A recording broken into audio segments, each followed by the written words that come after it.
अस्सलाम वालेकुम दोस्तों, एप्पल की हुई है कल डेवलपर कॉन्फ्रेंस जिसे एप्पल WWDC कहता है। WWDC का मतलब world wide developer conference. WWDC 2023 में एप्पल ने iOS 17, iPad OS, Mac OS Sonoma, TV OS, Watch OS 10 और बहुत सारे कूल फीचर्स इंट्रोड्यूस कराए हैं, जिनमें से मेजॉरिटी फीचर्स हमें इस साल के एंड तक देखने को मिलेंगे। अब वैसे तो ये कॉन्फ्रेंस 2 घंटे से लंबी थी, इसमें ज्यादातर एग्जांपल्स और डेमोन्स्ट्रेशंस ही थे, इसलिए आज की वीडियो में मैं करूंगा समराइज WWDC 2023 को सिर्फ इतने मिनट में, और आपको बताऊंगा एप्पल की सारी अनाउंसमेंट्स आसान लफ्जों में कि किस तरीके से आप इनको यूज कर सकते हैं और किस तरीके से इनसे आप फायदा हासिल कर सकते हैं। इस इवेंट में एप्पल ने सबसे पहली चीज जो इंट्रोड्यूस कराई है वह है एप्पल के मैक्स में स्पेसिफिकली बात की जाए तो एप्पल ने इंट्रोड्यूस कराया है मैकबुक एयर में 2 वर्जन, एक 15 इंच और एक 13 इंच। एप्पल ने फाइनली लॉन्च कर दिए हैं M2 चिप के साथ, जिसमें 15 इंच को एप्पल क्लेम करता है कि ये up to 18 hours battery backup देती है और ये दुनिया का सबसे हल्का 15 इंच लैपटॉप है।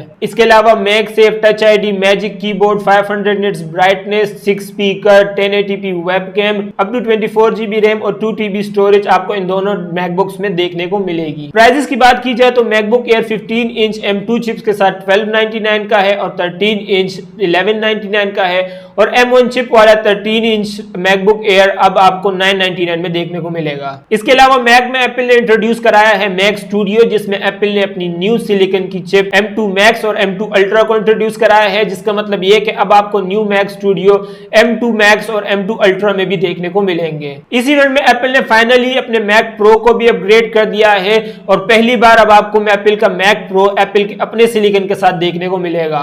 ये तो थी मैक्स की बात। अब बात करते हैं iOS की। एप्पल ने अपना iOS 17 फाइनली लॉन्च कर दिया है इस WWDC में। iOS 17 में जो मेजर चेंजेस की गई है वो है फोन, फेस टाइम और iMessage के ऐप में। फोन ऐप में हमें पर्सनलाइज पोस्टर का फीचर मिलने वाला है, जिसमें किसी भी कॉन्टैक्ट के लिए आप स्पेसिफिक पोस्टर डिजाइन कर सकते हैं। जैसे कि अब हम किसी भी कॉन्टैक्ट के ऊपर उसकी तस्वीर सेव कर लेते हैं, वैसे ही iOS 17 में हमें फोन में एक फीचर देखने को मिलेगा जिसमें आप किसी भी कॉन्टैक्ट के लिए स्पेसिफिक पोस्टर लगा सकते हैं, जिसमें आप उसकी तस्वीर लगा सकते हैं, उस पर टेक्स्ट ऐड कर सकते हैं, कलर चेंज कर सकते हैं और उसे सेव कर सकते हैं। और सेव करने के बाद जब भी आप उस कॉन्टैक्ट को कॉल करेंगे या कॉन्टैक्ट आपको कॉल करेगा तो आपको वो पोस्टर देखने को मिलेगा, जिसका मतलब ये है कि अब आप हर कॉन्टैक्ट के लिए एक पर्सनलाइज पोस्टर बना सकते हैं, ताकि कोई भी जो अगर आपको कॉल करेगा तो हर कॉल पर आपको एक न्यू फील आएगी। अगला फीचर जो एप्पल ने फोन ऐप में इंट्रोड्यूस कराया है वो है लाइव वॉइस मेल का। लाइव वॉइस मेल में जब भी आपको कोई कॉल करेगा और आप कॉल पिक नहीं कर रहे होंगे तो कॉलर के पास ऑप्शन होगा कि वो आपको लाइव वॉइस मेल कर सकेगा। लाइव वॉइस मेल में होगा ये कि जब आपको कॉल आ रही होगी, कॉल के ऊपर ही आपको वॉइस मेल की ट्रांसक्रिप्ट चल रही होगी, जिसमें टेक्स्ट में लिखा हुआ आ रहा होगा कि कॉलर आपसे किस बारे में बात करना चाहता है। तो अगर आपको वो बात कोई ज्यादा इमरजेंसी वाली या जरूरी लगती है तो आप कॉल उठा सकते हैं, वरना अगर आप किसी मीटिंग वगैरह में बिजी है तो आप इंतजार कर सकते हैं कि मीटिंग खत्म हो जाए, उसके बाद आप कॉल कर लें। ये तो थी फोन ऐप की बात। इसके अलावा एप्पल फेस टाइम में अब मैसेज के फीचर को इंट्रोड्यूस कराने वाला है, जिसमें आपको अगर कोई कॉल करता है फेस टाइम पे और आप बिजी हैं, कॉल नहीं उठा सकते, तो सामने वाले के पास ऑप्शन है कि वो उस टाइम अगर कोई खास चीज आपको दिखाना चाह रहा है तो वो एक शॉर्ट वीडियो रिकॉर्ड करके आपको भेज सकता है, फिर आप जब फ्री हो जाए उस मैसेज को देख सकेंगे। अगली चीज जो एप्पल iOS 17 में अपडेट कर रहा है वो है iMessage का ऐप। iMessage में अब आपको नया सर्च फिल्टर देखने को मिलेगा, जिसमें अगर आप कुछ सर्च करते हैं और आपके सामने बहुत सारे रिजल्ट्स आ जाते हैं तो आप उसको नैरो डाउन करने के लिए उसी सर्च में एक और सर्च क्रिएट कर सकते हैं, जिससे आपको और स्पेसिफिक रिजल्ट देखने को मिलेगा। अगला फीचर जो मैसेज ऐप में आपको देखने को मिलेगा वो है कैचअप का। कैचअप में अब ये होगा कि आपके पास ऊपर एक एरो होगा जिस पर आप क्लिक करेंगे तो आप जिस कन्वर्सेशन में होंगे उस कन्वर्सेशन में आपको स्क्रीन वहां पे ले जाएगी जहां पे आपने वो कन्वर्सेशन छोड़ी थी या जहां से मैसेज आया आपने देखे नहीं थे। अगली चीज जो iMessage में चेंज होने वाली है वो है हमारे वॉइस मैसेजेस।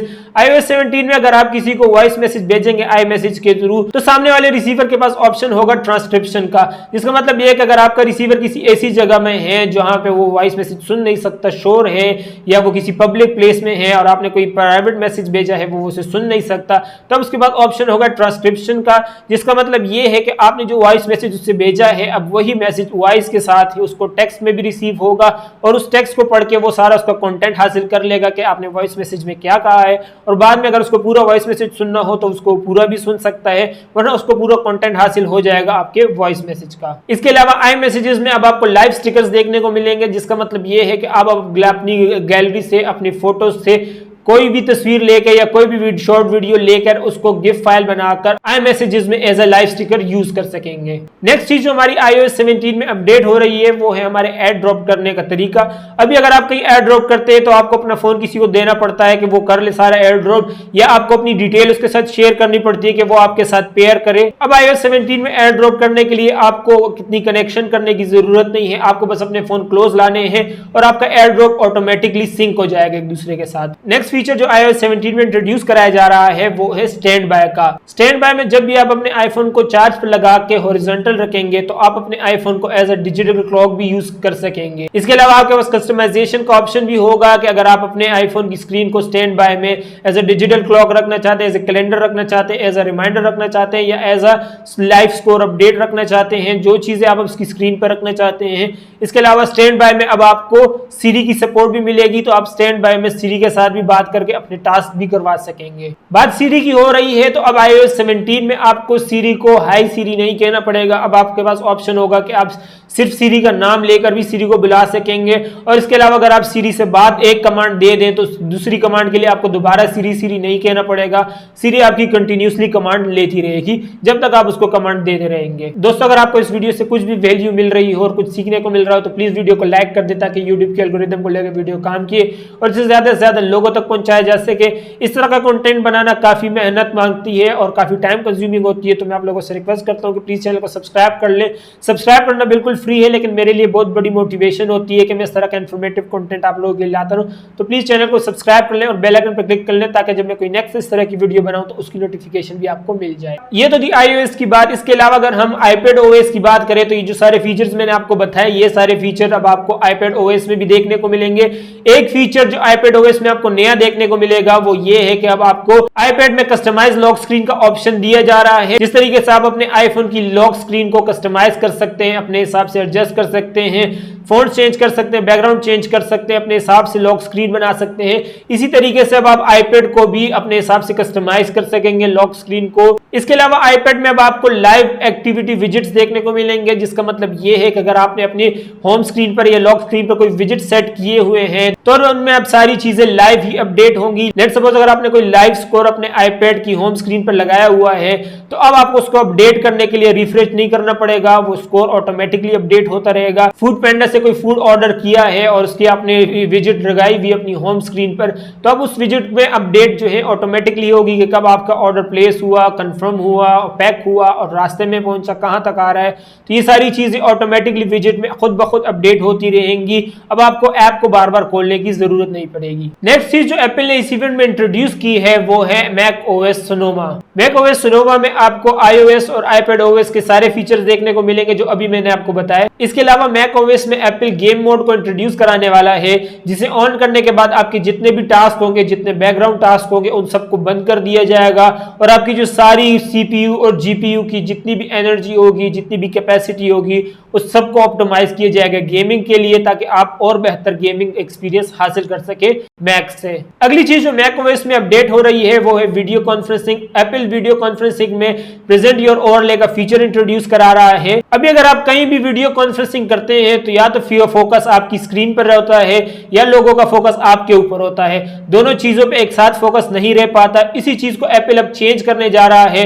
अब एप्पल ने आपको फीचर दिया है प्रेजेंट योर ओवरले का, जिसमें बेसिकली होगा ये कि जब भी आप इस फीचर को सिलेक्ट करेंगे तो आपकी जो वीडियो होगी उससे बैकग्राउंड हट जाएगा और आपको एक प्रेजेंटेबल व्यू में ही आपके स्क्रीन के ऊपर ला दिया जाएगा, जिससे जो व्यूअर्स होंगे उनका फोकस आप पे भी रहेगा और आपकी स्क्रीन पर भी रहेगा। नेक्स्ट अपडेट जो हमें macOS में देखने को मिल रही है वो है सफारी ऐप के रिलेटेड। सफारी ऐप पे अब प्राइवेट ब्राउजिंग को और ज्यादा एनहेंस किया जा रहा है और अब आपके पास ऑप्शन होगा पासवर्ड और पास की शेयरिंग का, जिसमें आप पूरे ग्रुप बना सकते हैं जिनके साथ आप अपने पासवर्ड शेयर करना चाहते हैं और हर एक मेंबर के पास एक्सेस होगा कि वो उस पासवर्ड को अपडेट भी कर सकता है। इनकेस अगर आपका पासवर्ड एक्सपायर हो जाता है या आप पासवर्ड चेंज कर देते हैं तो हर एक मेंबर के पास एक्सेस होगा कि वो उसको पासवर्ड को अपडेट भी कर सकता है। अगली चीज जो एप्पल ने इस इवेंट में इंट्रोड्यूस कराई है वो है एडेप्टिव ऑडियो।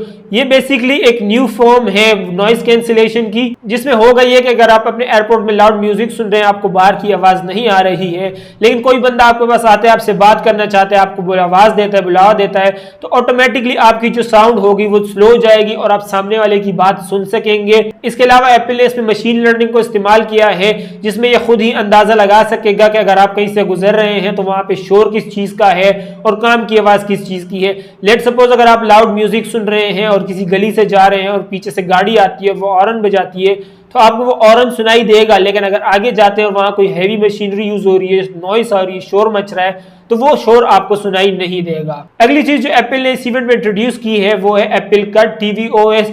tvOS में एप्पल ने तकरीबन सभी चीजें चेंज कर दी है, पूरा ओवरले चेंज हो गया है, पूरा मेन्यू स्टाइल चेंज हो गया, पूरी थीम चेंज हो गई है, नोटिफिकेशन स्टाइल्स चेंज हो गई हैं। लेकिन इन सबसे हटकर जो सबसे बड़ी चीज, सबसे बड़ी अपडेट जो एप्पल ने tvOS के अंदर की है वो ये कि एप्पल ने फेस टाइम को टीवी के अंदर इंट्रोड्यूस करा दिया है, जिसका मतलब ये है कि अब आप अपनी फेस टाइम कॉल जो है वो टीवी पर रिसीव कर सकेंगे, टीवी से कर सकेंगे, या अगर आप कहीं बाहर से आते हैं और आप फोन पर फेस टाइम कॉल पर लगे हुए हैं तो अब आपके पास ऑप्शन होगा कि आप अपने आईफोन से कॉल अपनी टीवी पर स्विच कर सकेंगे और आप अपनी फेस टाइम की कॉल बड़ी स्क्रीन पर एंजॉय कर सकेंगे। इसके अलावा अगली चीज जो एप्पल ने इस इवेंट में इंट्रोड्यूस की है वो है watchOS 10।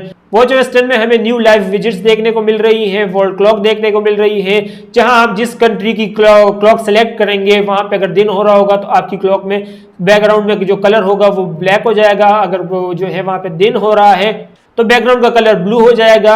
हर एक क्लॉक को इस तरीके से ऑप्टिमाइज किया गया है कि जहां पे जिस टाइम जो टाइम हो रहा होगा उसी टाइम का बैकग्राउंड कलर भी हो जाएगा, ताकि आपको वो इजीली पता चल सके कि यहाँ पे दिन हो रहा है या रात हो रहा है बगैर सेलेक्ट करे। साइकिलिंग और हाइकिंग में न्यू फीचर इंट्रोड्यूस कराए जा रहे हैं जो साइकिल करने वाले या हाइकिंग करने वालों के लिए बहुत काम के होने वाले हैं। हेल्थ, मेंटल हेल्थ और विजन हेल्थ, इस तरह के और भी कई सारे छोटे छोटे फीचर्स हमें watchOS 10 में देखने को मिलेंगे। नेक्स्ट सबसे लास्ट और सबसे खास और सबसे नई अपडेट जो एप्पल ने इस इवेंट में की है वो है एप्पल के नए vision pro. Vision pro basically Apple का एक AR हेडसेट है। अब AR और VR की टेक्नोलॉजी काफी अरसे से हमें दुनिया में देखने को मिल रही है, काफी सारी कंपनी से AR और VR हेडसेट बना रही है।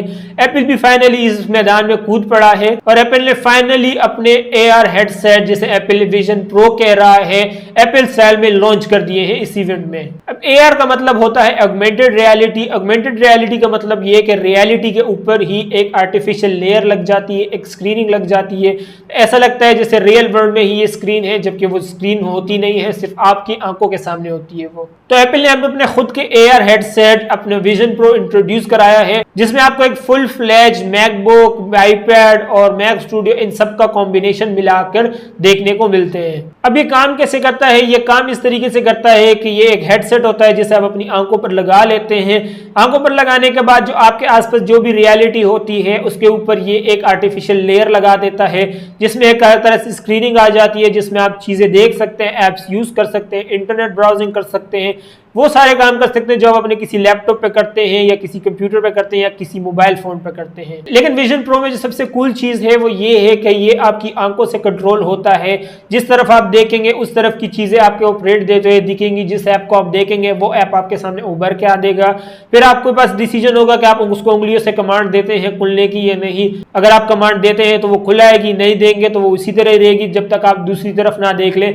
जब दूसरी तरफ ऐप में देखेंगे तो उस तरफ वाला जो ऐप होगा वो उभर के आपके सामने आ जाएगा और एक्टिव हो जाएगा कि आप कहीं उसको तो कमांड नहीं देने वाले। अब एप्पल की विजन प्रो पर एक कंप्लीट न्यू वीडियो बन सकती है, तो अगर आप चाहते हैं कि मैं इस पर डिटेल में वीडियो बनाऊं तो प्लीज नीचे कमेंट सेक्शन में मुझे लिख के बताएं। मैं जितना जल्दी हो सकेगा इसमें आपको एक डिटेल वीडियो बना के दिखा दूंगा कि क्या चीज है, किस तरीके से ऑपरेट होती है और क्या क्या कूल फीचर है इसमें। दैट्स इट दोस्तों, तो हमेशा की तरह आई होप आपको वीडियो इन्फॉर्मेटिव लगी होगी। मैं अपनी लिमिटेड नॉलेज के हिसाब से जितना अच्छा समझा सकता था मैंने समझाने की कोशिश की है। फिर भी अगर आपको कोई मेरी बात समझ ना आई हो या मेरी किसी बात से आप इत्तेफाक नहीं रखते तो आप मुझे नीचे कमेंट सेक्शन में लिख के बता सकते हैं। मैं जितना जल्दी हो सके आपके सवाल का जवाब देकर आपकी कंफ्यूजन दूर करने की कोशिश करूंगा। चैनल पर नहीं तो प्लीज चैनल को सब्सक्राइब कर ले और वीडियो को लाइक कर दे ताकि यूट्यूब के एल्गोरिथम को लेकर वीडियो काम की और से ज्यादा लोगों तक पहुंचाया जा सके। गूगल के डेवलपर कॉन्फ्रेंस पर भी मैंने एक डिटेल वीडियो बना रखी है जिसमें मैंने आपको बताया था कि किस तरीके से गूगल अब हर चीज में AI को घुसाने वाला है, किस तरीके से AI को उन्होंने हर चीज के साथ इंटीग्रेट किए। तो अगर आपने मेरी वो वीडियो नहीं देखी तो वो वीडियो आपको यहाँ मिल जाएगी। ChatGPT का इस्तेमाल करते हुए आप अपने एक्सेल की स्किल को किस तरीके से इंप्रूव कर सकते हैं उसके रिलेटेड वीडियो मेरी यहाँ है। सब्सक्राइब करने का बटन नीचे है। इस वीडियो में इतना ही, आपसे अगली वीडियो में मुलाकात होगी। मैं उज़्ज़मान, अल्लाह हाफिज।